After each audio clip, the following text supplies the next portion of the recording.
오늘 나의 동역자란 제목으로 말씀을 나누길 원합니다. 사역에는 혼자 할 수가 없습니다. 나라나 회사나 조직이 있습니다. 주목색에도 조직이 있습니다. 같이 동역한 분들이 있습니다. 먼저 바울을 통해서 바울이 어떻게 사역을 했는지, 누구와 동역을 했는지 같이 나눠보려고 합니다. 바울에게는 같은 목사로서, 같은 사역자로서 동역자들이 있었습니다. 특별히 아나니아와 바나바가 선배 목사로서, 사역자로서 바울을 사역의 길로 이끌었습니다. 부흥사역을 하시는 분들도 누가 목회자로서 교회 목회만 하다가 이렇게 인도하는 분들이 있어서 부흥사역을 하는 경우가 있습니다. 특별히 바울은 바나바가 그를 사역의 세계로, 선교사로 불러서 사역을 하도록 한 아주 대단히 중요한 선배 목사님이었습니다. 바나바는 구부로라는 섬에서 레이족 속으로 그 조상들부터 신앙의 지조와 제사장의 역할을 가졌던 가문의 자존심이 있었습니다. 그래서 바나바는 사도행전에 보면 하나님께 성전을 위해서 또 교회를 위해서 헌신할 때 밭을 받아서 예루살렘 교회에 드림으로 큰 기여를 하고 든든한 후원자가 되었던 걸 봅니다. 사도행전 9장 27절을 보면 바울을 사도의 그 모임에 베드로와 주축인 사도들에게 소개를 했어요. 왜 그러냐? 아니, 사람들을 죽이고 박해했던 자를 누가 만나려고 하나님이 그를 뽑으셨다. 예수님이 나타나셔더라도 누가 만나려고 하지를 않았어요. 근데 바나바가 그를 이렇게 인도를 했습니다. 또 11장 25절 가면 다소라는 지방 바울의 고향까지 찾아가서, 바울이 있는 곳까지 찾아가서 같이 사역을 하자 이렇게 이끌어냈던 걸 봅니다. 그런데 둘이 1차 선교여행을 하다가 마가라는 요한이 있는데, 이게 이 청년을 수종자로 같이 갔는데 중간에 그냥 가버렸어요. 그러니까 2차 선교여행을 할 때 이제 어떻게 할까 이렇게 하는데, 이 바나바는 누구를? 마가를 데리고 가자. 마가가 자기 조카였고 또 초대교회에 큰 역할을 했던 가문이었기 때문에 하자. 그 뭐 젊은이가 좀 잘못했고 욱해서 그랬으니까 하자. 그러니까 바울은 그건 안 된다. 사역에는 원칙이 있다. 그래서 그것 때문에 둘이가 헤어졌던 그런 걸 봅니다. 그런데 바울에게는 아주 선배 목사로서 선교에 동기를 줬고 그를 하나님 일을 하도록 하는 놀라운 소개꾼이 되었던 겁니다. 같은 사역자로서, 목사로서 디모데를 볼 수가 있어요. 디모데는 후계자나 마찬가지입니다. 여기 보면 고린도전서 4장 10절에는 뭐라고 하냐면 사랑하고 신실한 나의 아들이다. 그가 나를 대신하여 가르친다. 그렇게, 그러니까 자기가 개척을 하고 양육을 했던 곳을 자기가 다른 데로 떠나면 이 디모데를 파송한 거예요. 얼마나 믿을 만한 사람을 노선이 갖고 신학이 갖고 신앙이 갖고 이런 자기가 키운 디모데는 부친이 헬라니인이었지만 모친이 유대인이었고 조모 할머니가 부터 신앙이 대대로 있었던 가정이에요. 그런데 루스드라에서 그들의 유대교에서 바울을 통하여 뭘 했어요? 예수를 믿고 개종을 했어요. 영접을 했어요. 그래서 그런데 이 누가 디모데를 어머니가 할례를 안 했어요. 왜? 아버지가 못하게 했는지 헬라인이니까. 그런데 사역을 하려면, 유대인들하고 접촉을 하려면 이방인의 피가 섞었다고 또 무슨 점을 지적할 수 있는 장래의 그런 걸 예측하고 디모데를 할례를 시켰던, 아주 세밀하게 그의 미래를 계획했던 바울을 봅니다. 그리고 나이가 좀 젊었고 몸이 좀 약했어요. 그러나 디모데전서 1장 2절에 뭐라고 하냐, 믿음 안에서 참된 아들이다. 그래서 바울 서신마다 바울과 나 디모데는, 바울과 실라와 디모데는, 이렇게 해서 디모데가 이름이 많이 나와요. 그래서 어떻게 보면 뭐가 있습니까? 이 같이 사역을 해도 마음이 통하고 서로 노선이 통하고 이게 같이 하는 그런 게 필요합니다. 그래서 빌립보서 2장 20절에 뜻을 같이하여 진실이 생각할 자가 이밖에 없다. 디모데밖에 없다. 이렇게 말합니다. 함께 나와 함께 복음에 수고했고 선교를 같이 통역하였고 신라와 같이 셋이가 같이 또 선교를 했던 걸 봐요. 그러면서 오늘 여기 본문에도 너는 어서 속히 내게로오라. 외로울 때, 힘들 때 상의하고 위로를 받고 또 지시를 하고 내가 못한 일을 그가 대신할 수 있도록 기도했던.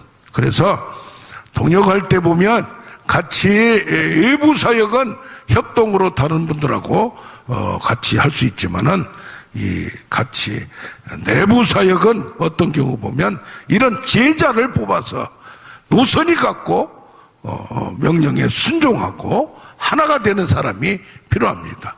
그래서 어느 조직에 이렇게 할 수도 있고 저렇게 할 수도 있어요.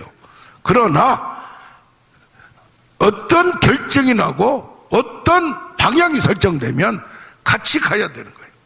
그런데 중간에서 이건 아니잖아요, 저건 아니잖아요, 그렇게 하다 보면 전체가 마음이 흔들리고 조직이 흔들리고 공동체가 서로 시기와 질투, 그런 게 분열, 그런 게 많이 나타날 수가 있습니다. 신앙의 문제가 아니라도 어떤 문제에 있어서 하나의 방향으로 가는 게 굉장히 중요한 겁니다. 또 하나는 디도도 마찬가지입니다. 바울이 키운 제자입니다. 같은 믿음을 따라 나의 참 아들이라고 영적 아버지와 영적 아들 역할이 있는 이들을 통하여 얼마나 큰 역할을 하고 기둥 역할을 하였고 누가 어디 외부에서 조직을 흔들지 못하도록, 공동체를 흔들지 못하도록 했던 중추적인 인물이었습니다. 그래서 고린도서 8장 16절에는 예루살렘 교회의 헌금을 전달할 때에 디도를 믿고 헌금 문제, 가장 예민한 문제, 잘못하면 큰 공격을 받을 수 있는 것을 디도를 했고 7장 5절에는 그는 나의 위로자라고까지 얘기를 합니다. 디도의 음으로 내가 위로를 받고 너에게 그가 받은 위로를 우리에게 전달해서, 왜냐하면 그가 정확히 그 상황을 보고 우리에게 전달할 수 있는 믿을 만한 사람을 파견했던 걸 봅니다. 너희가 나를 사모하고 나에 대한 열심이 그렇게 많은 것을 디도로부터 듣고 내가 큰 위로를 받았다. 그래서 디모데와 디도 같은 경우는 제자로서, 아들로서, 영적 동역자로서 사역했던 걸 봅니다. 그런데 특별한 분이 아볼로입니다. 아볼로는 사도행전 18장에 보면 알렉산드리아에서 온 유대인이요. 그런데 요한의 세례까지만 알아요. 성령은 몰라요. 그러나 여기 보면 언변이 좋다고 했고 학문이 있다고 했어요. 원래 알렉산드리아는 도서관이, 큰 도서관이 있어서 교육도시고 아주 학자들이 많이 나왔고 또 구약을 능통해서 구약을 학자라고 할 수 있어요. 그러나 예수는 믿었지만 성령은 모르는 거예요. 그러니까 에베소에 바울이 없을 때 왔어요. 그러니까 예수에 대해서 자세히 말하나 요한의 세례만 알 따름이라. 그러니까 브리스길라와 아굴라가 여기는 목사도 아니요, 평신도 선교사요. 그런데 아볼로를 처음에 만났을 때 더 정확하게 설명, 왜? 바울에게 그동안 배웠기 때문에. 그래서 어떤 경우 의사분들은 누가이란 게 있어요. 그분들은 아주 의사이면서도 깊은 신학적인 연구를 하는 걸 봅니다. 이 브리스길라가 이 목사급인 아볼로를 영적으로 지적을 해주고, 사도 바울 우리 선생님하고 이게 탁 하면 동역이 잘 되겠습니다, 그런 얘기를 했어요. 그래서 이 아볼로가 고린도 교회 갈 때 추천서를 거기서 써주면서 그렇게 했어요. 이 아볼로가 언변이 좋고 설교를 잘하고 하니까 고린도에 있으면서 파벌이 생긴 거예요. 야, 나는 아볼로파다, 나는 바울파다, 나는 베드로파다, 누구 이것도 저것도 일단 난 그리스도파라. 그래서 교회에 잘못하면 이게 유교질서라기보다는 연합이 안 되고 하다 보면, 파벌이 나다 보면 그건 아주 악한 분열이 생기는 걸 봅니다. 시기, 질투, 이간, 분열하는 것은 아주 엄중히 다스려야 되고 잘 관리를 해야 됩니다. 그럼 바울이 뭐라고 말했냐? 나는 심었고, 고린도 교회 개척을 했기 때문에 아볼로는 물을 주었고 자라게 하시는 분 누구다? 하나님이라는 이런 마음을 가져야 될 줄로 믿습니다. 사역자는 아무것도 아니라 이 말이요. 그런데 어떤 경우 사역자 때문에 교회가 흔들려 버리고 1000명 교회가 100명 이하로 줄어들어 버리고 그런 경우가 들립니다. 그래서 어떻게 해야 돼요? 매우 중요시. 인간의 인기, 누가 은사 있다면 은사를 좋아하는 분들은 은사 쪽으로 쭉쭉쭉 따라다녀. 막 여기 갔다 저기 갔다 하니까 저기가 세네, 어떤 애 넘어지네. 아주 어떻게 보면은 신앙의 근본과 뿌리가 약하고 현상에 너무 치중한다면 결국 왔다 갔다 하다가 문제가 생기는 경우가 많이 있습니다. 또 하나 이제 좀 여기 오늘 보면 마가를 데리고 오라 그랬어요. 마가 때문에 바나바 선배 목사님하고 싸우기가 갈라져 버렸는데, 이 마가 요한은 뭐냐면 바나바의 조카이면서 선교 1차 여행 때 동역을 같이 했고, 그런데 이 마가의 다락방에서 성령을 받았어요. 그러니까 마가의 엄마 아빠가 얼마나 영향력이 있었고 경제적으로도 좀 여유가 있었고 집이 커야 뭐일 거 아니에요. 그래도 마가의 딸은 성령을 받았고, 사도행전 12장을 보면 베드로가 옥에 갇혀서 지금 내일 너 죽으려고 처형을 당하려고 할 때 마가의 집에서 합심하여 기도했어요. 그래서 옥에서 풀린 다음에 베드로가 누구 집에 갔어요? 마가의 집으로 갔던 걸 봅니다. 그래서 마가는 교회에서도 그 가문을 무시 못하는 거예요. 삼촌이 바나바지, 사도급이지, 자기 엄마 아빠가 그렇지. 그러니까 무시를 못한 거예요. 이게 교회에서나 무슨 귀족파가 될 수 있어요. 이런 참 조심해야 돼요. 교만하지 말고 잘해야 돼요. 그래서 이렇게 마가와 바울은 좀 안 좋은 관계가 있었는데, 바울이 보니까 어떤 원칙이 있어서 사람을 이렇게 배제하는 거지 사람을 미워해서는 안 하는 거예요. 그러니까 나중에 지금 뭐합니까? 마가를 데려와라. 그가 나에게 유익이 있느니라. 또 다른 데는 뭐라고요? 나의 동역자라고까지 빌리몬서에 얘기합니다. 나의 동역자의 이러자까지. 그러니까 사람의 관계는 이렇게 조금 뭐 할 수 있고 저렇게 뭐 할 수 있어요. 그러나 그가 고쳤을 때 조직을 흔드는 잘못된 사상을 고친다든지, 아니면은 이기적인 걸 고친다든지, 뭐 인간적인 고치면 다 끝나요. 이단만 아니면 서로 그런 것은 잘못된 걸 회개하고 그가 변절을 회개하고 바울과 화해하며 동역을 했어요. 그래서 이 마가는 자기 삼촌 바나바를 따라서 사역을 하다가 나중에는 베드로전서 5장 13절에 보면 베드로가 내 아들 마가라고 얘기합니다. 그러니까 베드로하고도 사역을 해서 로마에 가서 통역을 해줬던 그런 걸 봅니다. 그러니까 능력이 있어요. 나중에는 뭐 했어요? 마가복음을 기록을 했어요. 최초로. 그러니까 공관복음에 마가복음이 제일 먼저 기록을 했고, 그걸 보고 마태와 누가복음이 기초 자료가 됐기 때문에 더 깊이 할 수가 있었던 거예요. 그래, 얼마나 마가가 자기 젊었을 때는 욱하고 자기 마음대로 자기 엄마 아빠 믿고 삼촌 믿고 까불다가 이제는 협력하고 겸손해진 걸 봅니다. 그래서 나중에는 애굽에 이집트의 최초 선교사로 가서 교회를 세우고 놀라운 했던 걸 봅니다. 근데 같은 목사고 같은 신학을 했더라도 서로 동역하며 마음을 같이하여 이런 분들이 필요한 거예요. 뭐 부목사로 하든지 협동목사로 하든지 선교 사역을 같이 하든지 이런 협력이 필요하지. 사역을 하는데도 선교를 하는데도 당연히 필요합니다. 두 번째는 전문적인 평신도 사역자들입니다. 평신도인데도 성경의 깊이나 성령의 경험이나 신앙 연조나 무시할 수 없는, 그런데 전문인이요. 또 선교사로도 하고 누가가 바로 그런 사람입니다. 누가는 의사이면서 누가복음과 누구를 줬어요?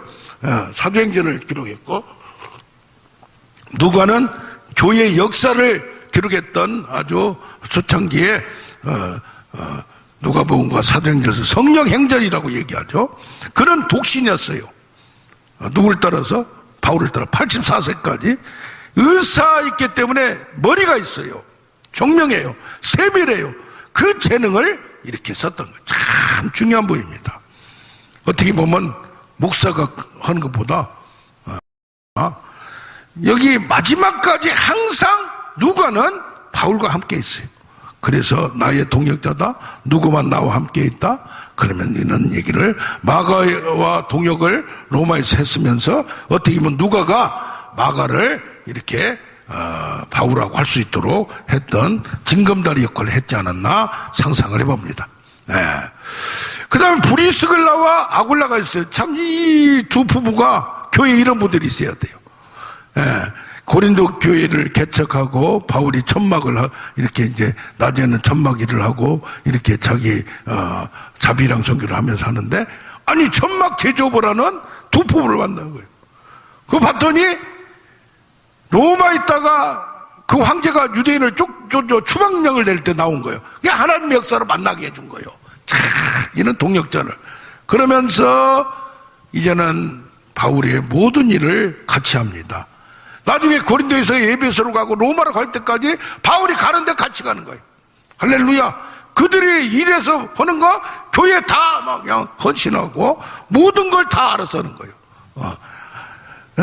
얼마나 이런 분들이 필요하고, 교회 장로님이나 권사님이나 이런 역할을 하면서 뭐 그렇다고 해서 일만 하는 게 아니고 성경이나 성령이 아볼레게까지 충고할 정도로 이렇게 한 것이, 얼마나 목사가 차라리 안 되고 어떤 경우는 전도사로 끝내고 이렇게 하는 것과 덕이 돼요.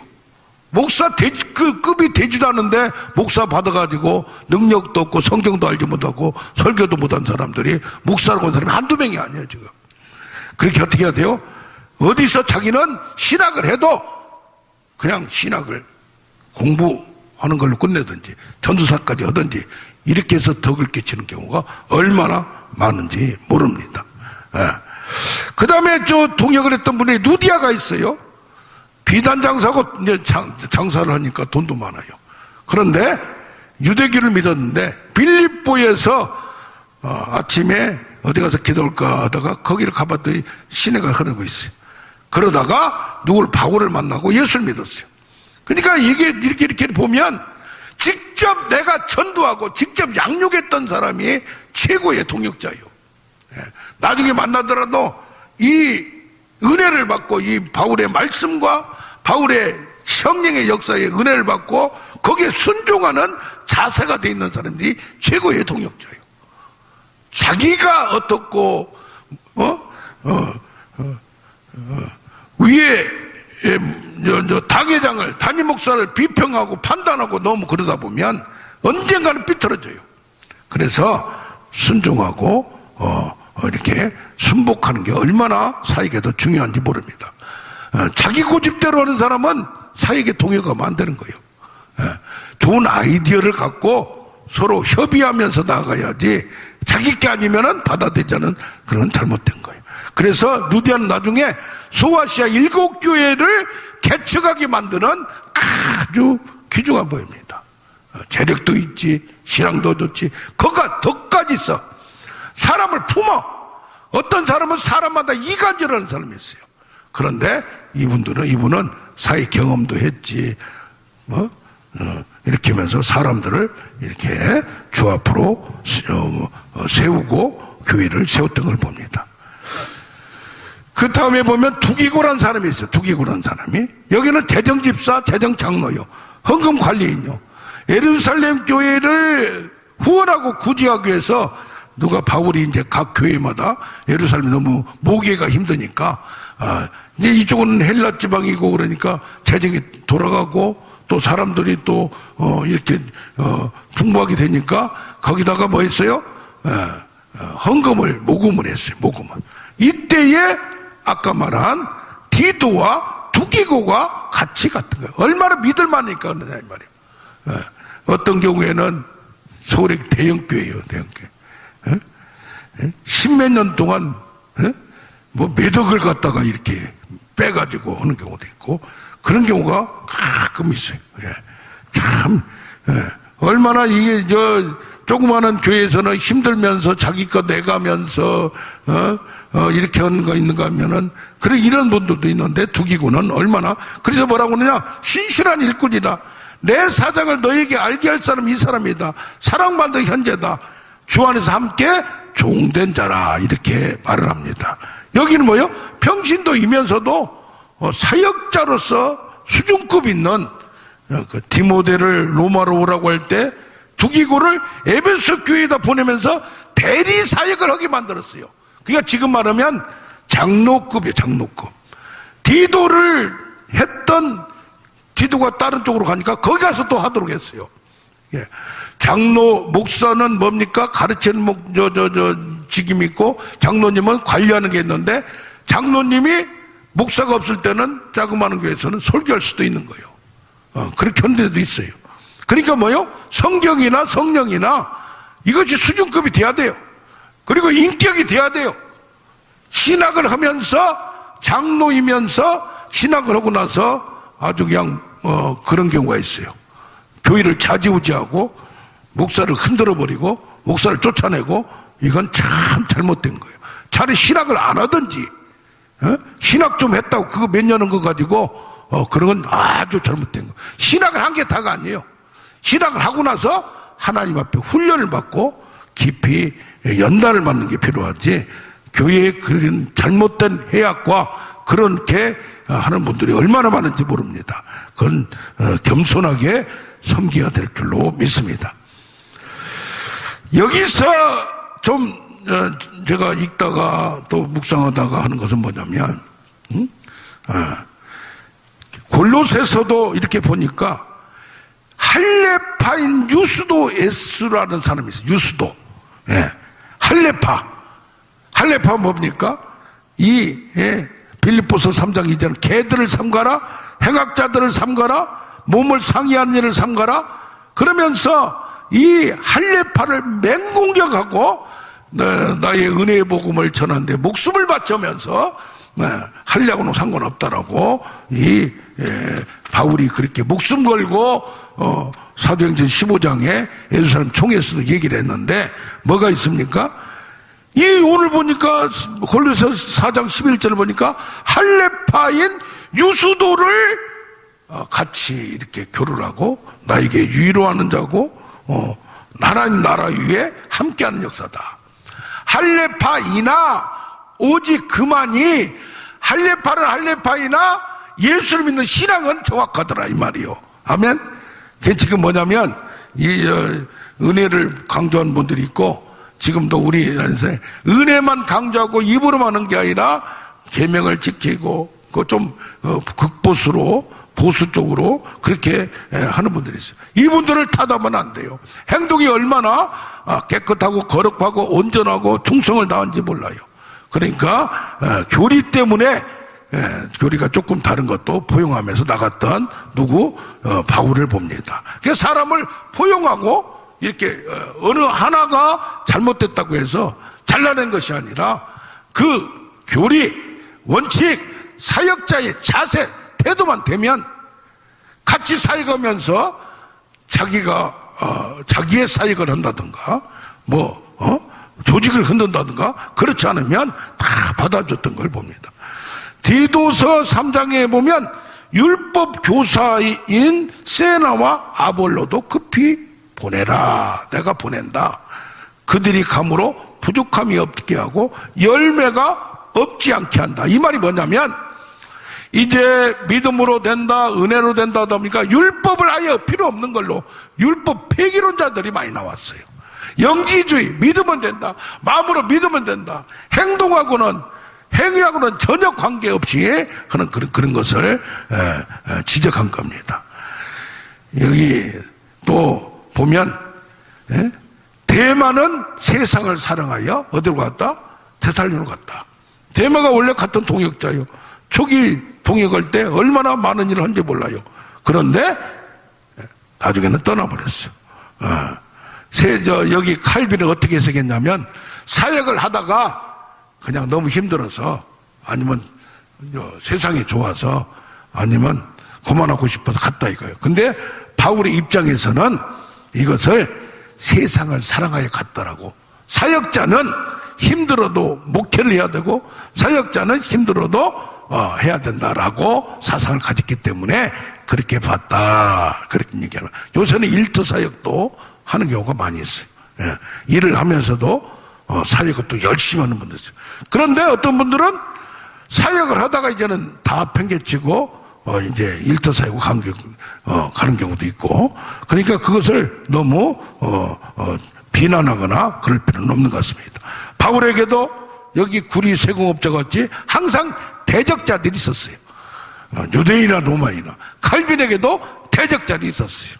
그래서 우리에게는 사역을 나가는데 대적자들이 있고 힘들게 한 자들이 있는가 하면 동역자들이 있어요. 또 함께한 자들이 있어요. 참 대접을 못 해줘도 그동안 우리도 여기에서 왔다가 같이 갇힌 분들 많은데 다 대접도 못 해드리고 잘 못 해드리는 마음 중에 이제 여유가 되면 기분 좋아지면 다 모여서 또 동역도 할 수 있고 또 같이 협조할 수 있고 외부 사역을 협력할 수 있을 줄로 믿습니다. 우리 찬양하면서 하나님 우리